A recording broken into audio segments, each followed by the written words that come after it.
Cette petite vidéo juste pour expliquer comment scinder une chaîne de caractères sous Excel. C'est une manipulation qui est très facile et qui peut être très utile. Donc pour cela, j'ai tout simplement une liste de villes de France séparées par un tiret. Et je vais essayer de scinder cette chaîne selon les différents tirets. Alors comment faire? Eh bien il faut aller dans Données, hein, qui est un onglet de Excel. Donc Données. Et dans Données, vous avez une option qui est Convertir. Donc voilà, c'est ce qu'il faut utiliser. Il faut aller sur Convertir et on tombe sur un assistant qui permet de faire cette séparation des chaînes de caractères. Alors, donc on garde délimité coché et on clique sur Suivant.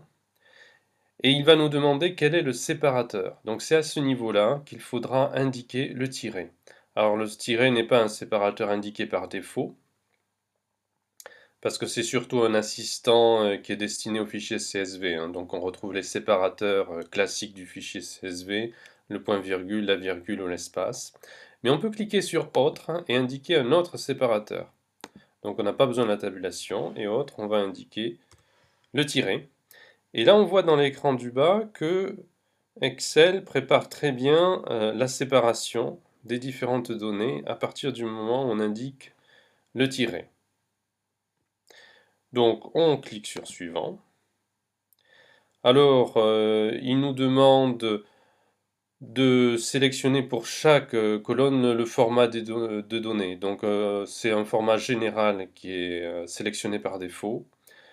S'il y a un doute sur les données, on peut sélectionner texte, date ou colonne. Mais en général, Excel affecte très bien le bon format en fonction des données qu'il trouve dans la colonne. Donc maintenant, je clique sur Fin. Et voilà, l'opération est réussie puisque ma chaîne de caractères a été répartie sur différentes colonnes. Voilà.